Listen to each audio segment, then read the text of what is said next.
Salve, salve alunos do primeiro ano do ensino médio. Vamos começar aí o nosso capítulo 2 da unidade 4, que vai falar sobre o nascimento e a expansão do islamismo. Como essa religião criada para Maomé contribuiu aí para o desenvolvimento econômico, político, social, cultural e religioso, tanto da Península Arábica quanto do norte da África e parte ali da Península Ibérica na Europa. Nessa primeira página aí nós podemos observar, ou nós podemos ver que o autor ele nos trouxe as características físicas gerais da Arábia. Como a gente pode observar aí, a Península Arábica é uma região predominantemente desértica, onde nós temos aí uma grande escassez de chuvas e uma grande variação térmica. Os dias são extremamente quentes e as noites extremamente frias. Por conta dessa grande variação térmica, a vegetação ela é rara, você quase não tem aí uma cobertura vegetal e os terrenos são pedregosos. A chamada Arábia pré-islâmica, século VII, ano de 600 aí depois de Cristo, vai trazer para essa região um grande fluxo comercial. Nós vamos ter caravanas de mercadores árabes transportando mercadorias da Índia para o Ocidente, cruzando aí o deserto da Arábia. Esses grupos que normalmente faziam essa travessia eram grupos nômades ou seminômades, chamados de árabes ou beduínos, onde a autoridade política, ou o chefe eleito por eles, era chamado de cheque. Essas várias tribos árabes politeístas que faziam essa travessia aí no deserto do Saara, tinham na cidade de Meca o seu principal centro de peregrinação. Cada uma dessas tribos tinha os seus próprios deuses, só que eles tinham aí um elemento de adoração em comum, que era a chamada Pedra Negra, que estava aí dentro da Caaba. A Caaba era o templo onde a imagem dos deuses das várias tribos árabes ela se encontrava. Até que nós vamos ter no ano de 610 aí a figura de Maomé, mudando esse panorama religioso da região da Península Arábica. Maomé ele nasceu no ano de 570, aproximadamente aí, no ano de 570 depois de Cristo. Ele vai se casar com uma viúva riquíssima e é ele que vai assumir os negócios dessa viúva. Ele se torna um grande comerciante. Por conta disso, Maomé ele vai ter um grande contato com as duas grandes religiões monoteístas que predominavam ali na Europa, que era o cristianismo e o judaísmo. De acordo com a tradição islâmica, no ano de 610, Maomé ele começa a receber mensagens do anjo Gabriel, o mesmo Deus aí que vai revelar para Maria o nascimento de Jesus. De acordo com o Alcorão, Maomé ele vai receber essas mensagens do anjo Gabriel por aproximadamente 23 anos. E é a partir dessas mensagens que Maomé recebe aí do anjo Gabriel que nós vamos ter a base do que seria a doutrina muçulmana, o islamismo, onde você tem a condenação e a adoração de imagens e ídolos e a afirmação da existência de um único Deus, um Deus único. O islamismo ele começa a se estruturar, ele começa a se organizar como uma religião monoteísta. Só que ali na região da cidade de Meca, próxima a Meca, essa mensagem de uma religião monoteísta, na existência de um único Deus, ela é recebida com hostilidade pelos moradores aí da cidade de Meca. Isso porque a maioria da população dessa região era politeísta. Por conta disso, Maomé e seus adeptos, seus seguidores, eles começam a ser perseguidos pelos chefes das tribos, né, que seguiam aí o politeísmo, apoiados pelos comerciantes da região. Esses comerciantes temiam que se a população se convertesse ao islamismo e acreditasse em somente um Deus, eles deixariam de peregrinar aí para a cidade de Meca e os seus lucros, os seus negócios faliriam. Maomé e os seus seguidores eles são ameaçados de morte por esses chefes tribais e por esses comerciantes. Por conta disso, Maomé ele foge para a cidade de Yatrib, ele foge da cidade de Meca para a cidade de Yatrib. Isso aconteceu no ano de 622 do calendário cristão. Essa fuga de Maomé da cidade de Meca para a cidade de Yatrib é conhecida pelos muçulmanos como Hégira, que marca o ano 1 do calendário muçulmano. Quando Maomé ele se desloca, ele se muda para a cidade de Yatrib, a cidade muda o seu nome e passa a ser chamada de Medina, que significa cidade do profeta. Maomé, então, a partir do islamismo, a partir da religião, ele consegue unificar todas as tribos árabes e dá início à jihad, que é o esforço em favor de Deus. Ele começa a expandir o islamismo para outras regiões fora aí da Península Arábica. Só que Maomé, ele morre no ano de 632 e isso vai resultar em inúmeras disputas pelo poder entre os muçulmanos, que eu vou explicar um pouquinho mais para frente. Nessa página, no tópico 1.3, vou falar um pouco sobre a doutrina e a expansão do islamismo para fora aí da Península Arábica. Quando a gente pensa em islamismo, nós vamos ter dois livros principais que vão ser a base para essa religião, que é o Alcorão e a Suna.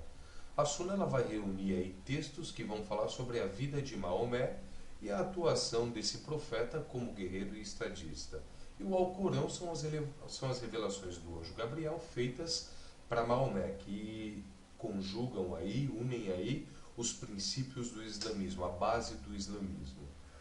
Os muçulmanos também consideram Jesus e os outros profetas hebreus como mensageiros divinos, mas só reconhecem Maomé como o último profeta de Alá, que é o único Deus para eles. A partir daí, nós vamos ter os chamados 5 pilares do islamismo. O primeiro pilar é que Maomé foi o último profeta de Alá na Terra. O segundo pilar, os muçulmanos eles oram 5 vezes ao dia, com o corpo voltado em direção à cidade de Meca. Eles destinam 2,5% da sua renda anual à caridade.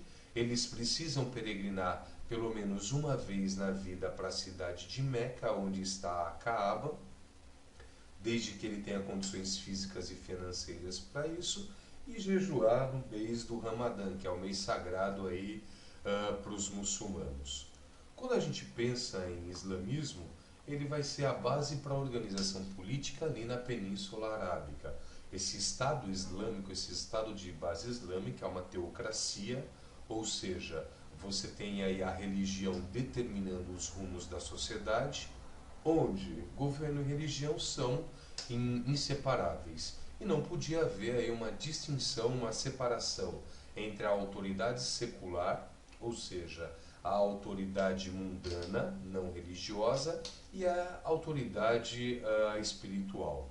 Para os muçulmanos, o governante que não aplicava a lei divina, ele estava falhando no cumprimento de suas obrigações como muçulmano.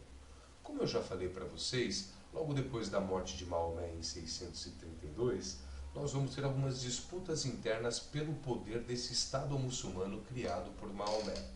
Por conta disso, nós vamos ter um sistema de governo chamado de califado, que nada mais é do que uma monarquia não hereditária, chefiada por um califa, que era um sucessor do profeta de Deus. O grande problema era como escolher este califa, quais seriam os critérios para a escolha desse califa. Existia um grupo que defendia aí que o califa ele deveria ser indicado entre os principais chefes da tribo Quraishita.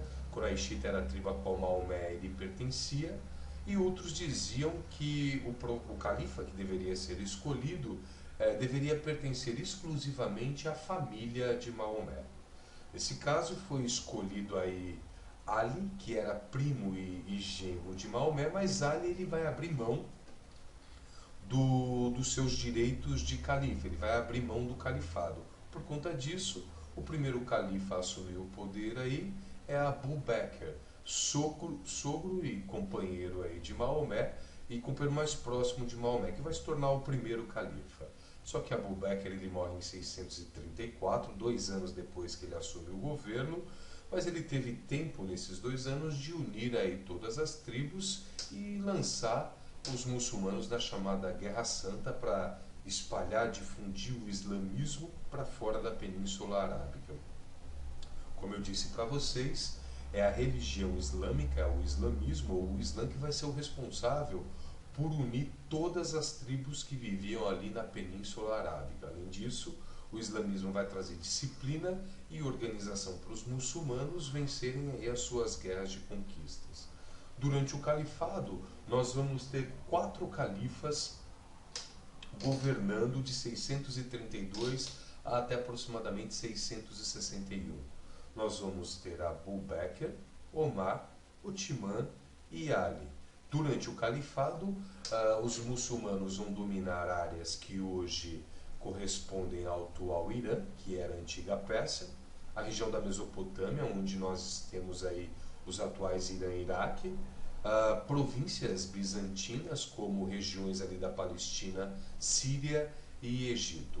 O interessante dessa expansão muçulmana é que quando os muçulmanos chegavam numa determinada região e dominavam essa região, eles eram extremamente tolerantes com os povos que eles dominavam. Esses povos dominados, eles tinham o direito de manter os seus costumes, as suas propriedades e as suas práticas religiosas. Eles eram somente obrigados a pagar impostos aos muçulmanos. Só que aqueles que se convertessem ao islamismo teriam alguns privilégios, como o acesso aos cargos públicos e a isenção de impostos.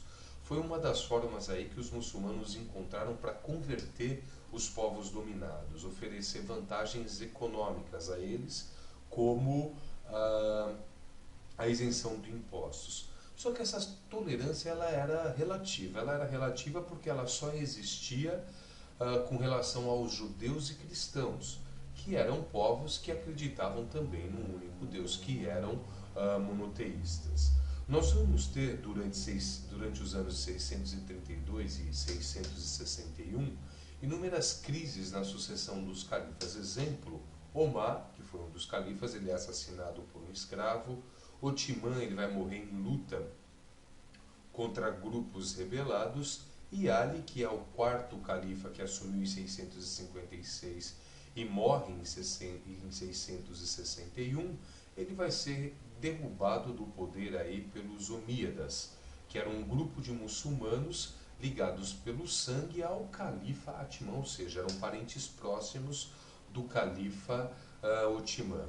A partir daí, então, essas divergências na sucessão vão ganhar bases teológicas. É a religião ou as bases do islamismo que vão determinar quem vai ser o sucessor aí, ou quem vai assumir o poder desse grande império muçulmano.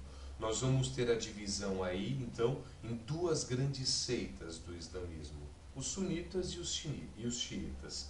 Nós temos aqui, nessa pequena nota, vocês podem ver eu passando a mãozinha aqui para que vocês entendam, os sunitas atualmente correspondem a 90% dos muçulmanos, eles se consideram ortodoxos e seguem a Suna e o Alcorão. Os xiitas, 10% dos muçulmanos atuais, eles vão dar prioridade a uma interpretação literal do Alcorão. Eles vão desenvolver a crença no imã, que viria aqui para salvar todos os fiéis dos erros dos governantes muçulmanos. Para os xiitas, Ali ele foi considerado o primeiro imã, seria um salvador que retorna à terra para salvar aí os muçulmanos dos governantes que não seguiram corretamente as bases do Alcorão.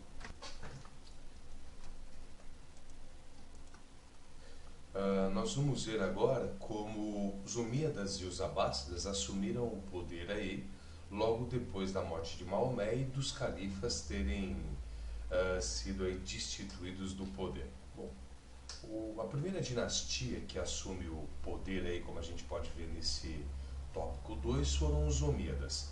Eles assumem o poder em 660 e se mantêm no poder aí até o ano de 750.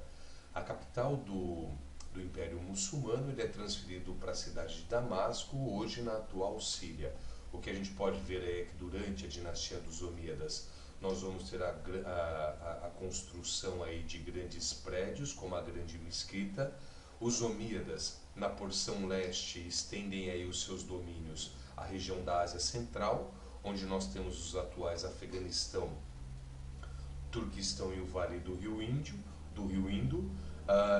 Na porção oeste, eles vão incorporar aí todo o norte da África, tanto é que hoje a maioria dos países africanos que estão no norte do continente são de maioria muçulmana, e em 711 eles conquistam ali a Península Ibérica, onde hoje nós temos Portugal e Espanha. Os muçulmanos só não avançaram mais para dentro do continente europeu, porque em 732 eles foram barrados por Carlos Martel na Batalha de Poitiers, ficando ali somente onde hoje nós temos Portugal e a Espanha principalmente. Em 750, os omíadas são retirados do poder e quem assume o poder são os abássidas. Nós podemos ver aqui do lado esquerdo no glossário o que são omíadas, né, e abássidas. Os abássidas, ao assumirem o poder, transferem a capital da cidade de Damasco para a cidade de Bagdá. O que caracteriza a dinastia dos abássidas é um grande florescimento cultural, um grande desenvolvimento da área da cultura. Os eruditos árabes, os grandes cientistas árabes, eles iniciam aí trocas culturais com os povos gregos antigos. Os cientistas islâmicos passam a traduzir os textos gregos e latinos para o árabe. O que nós vamos ter aí é a tradução do latim para o árabe de textos de Platão, Aristóteles e vários filósofos gregos.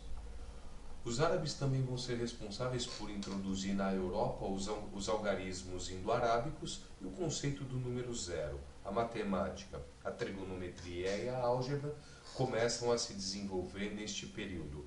Nós vamos ter um grande cientista árabe, que é Avicena, que vai elaborar uma grande enciclopédia médica.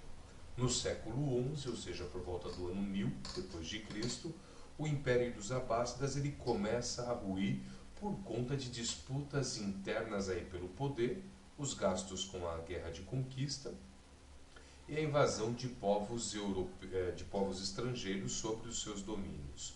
No ano de 1258, os mongóis, que é um povo que vivia ali no norte da Ásia, onde hoje nós temos a atual aí Rússia, aproximadamente, conquistando a cidade de Bagdá, que era a capital do Império Abássida, colocando fim a essa dinastia. Nós temos um mapa aí extremamente interessante sobre a expansão do islamismo entre os séculos 7 e 8. Nós temos aqui a Arábia na época de Maomé, em laranja, né? Logo depois nós temos a expansão do Império Muçulmano durante o Califado, ou os 4 primeiros califas. A parte em rosa, a expansão que foi feita pelos omíadas, chegando até na atual Península Ibérica. Aqui nós temos a maior extensão do Império Árabe Muçulmano. Com relação à presença árabe na Península Ibérica, onde nós temos Portugal e Espanha, vou voltar aqui no mapa. Península Ibérica, essa região aqui, principalmente da Espanha e parte de Portugal. Qual foi a influência dos árabes nessa região? Como nós estamos vendo aí nesse tópico 3, no ano de 750, Abdul-Rahman ele escapa do massacre promovido aí pelos abássidas, refugiando-se na Península Ibérica. Em 755, ele cria o Emirado de Córdoba. Um emirado é como se fosse um estado muçulmano fora da Península Arábica. Os islâmicos então vão construir uma civilização brilhantíssima na Península Arábica. Durante o governo de Abdul-Rahman III, que vai de 912 a 961, que foi o primeiro emir de Córdoba, a cidade ela vai dispor de um grande número de bibliotecas e hospitais. A cidade de Córdoba ela vai ter mais de 100 mil lojas e casas e 3 mil mesquitas. Dentre elas, a chamada Grande Mesquita, que foi construída aí no ano de 780 por ordem de Abdul-Rahman I. A construção, só para vocês entenderem, ela tem aproximadamente 500 arcos e é influenciada pela arquitetura árabe, visigótica. Visigótica são os visigodos, povos bárbaros que vieram do norte da Europa ali para a Península Arábica, e românicas, características aí da arquitetura romana sobre essa grande mesquita. Além disso, nós vamos ter grandes contribuições da civilização árabe na Península Ibérica, como o respeito às características culturais, religiosas e étnicas das tradições monoteístas de muçulmanos, judeus e cristãos. O que a gente tem aí é uma política de tolerância religiosa entre essas três grandes religiões. Os camponeses que viviam aí na Península Arábica, que se convertem ao islamismo, vão trocar a sua condição de serem servos dos senhores dos visigodos para homens livres. Os mouros, que são os árabes e os berbers que viviam aí na Península Arábica e no norte da África, vão submeter essa sociedade a uma carga de impostos menor, além de ter aí uma ampla conversão dos ibéricos à fé muçulmana. Hoje, uma das maiores concentrações de muçulmanos na Europa acontecem ainda na Península Ibérica. Nesse tópico 4, nós vamos ver a derrocada árabe e a ascensão dos otomanos. No século XIV, 1300, os muçulmanos eles tinham perdido aí para os cristãos grande parte da Península Ibérica. A última cidade muçulmana a resistir aí a esse ataque cristão, que foi a chamada Reconquista Cristã, é a cidade de Granada, que em 1492 é ocupada aí pelos cristãos com a expulsão definitiva dos muçulmanos aí da Península Ibérica. No século X, por volta aí do ano de 900, os muçulmanos vão ter contatos com os turcos, que são grupos nômades originários aí da área da Ásia Central que se convertem ao islamismo. No século XI, nós vamos ter os chamados turcos seljúcidas. Vocês podem ver aqui, os seljúcidas eram membros das dinastias turcas que reinaram entre os séculos XI, XII e XIII na região aí da área central, formando um império que incluía a Mesopotâmia, que hoje é atual Irã e Iraque, parte da Síria, Palestina e Irã. Nós vamos ter também os turcos otomanos. O termo otomano vem do nome de Osman, ou Otman, que foi o fundador dessa dinastia. Os turcos otomanos eles vão estender os seus domínios para o planalto da Anatólia, onde hoje é a atual Turquia, até que no ano de 1453 os turcos otomanos conquistam a cidade de Constantinopla, que era o último reduto aí do chamado Império Bizantino. Isso é muito importante para a história, porque o ano de 1453 ele põe fim à chamada Idade Média e dá início à chamada Idade Moderna. Os turcos otomanos, que haviam se convertido ao islamismo, vão conquistar o atual Egito, Síria e território dos antigos califas árabes, como o Irã.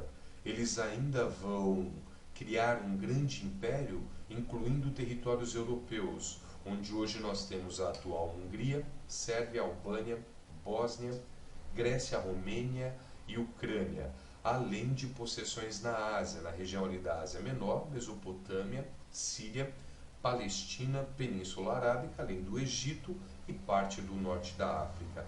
O Império Otomano, como nós vamos ver mais para frente, ele vai ser um dos grandes responsáveis aí pelo início da Primeira Guerra Mundial, em 1914. A gente está em 1453 ainda.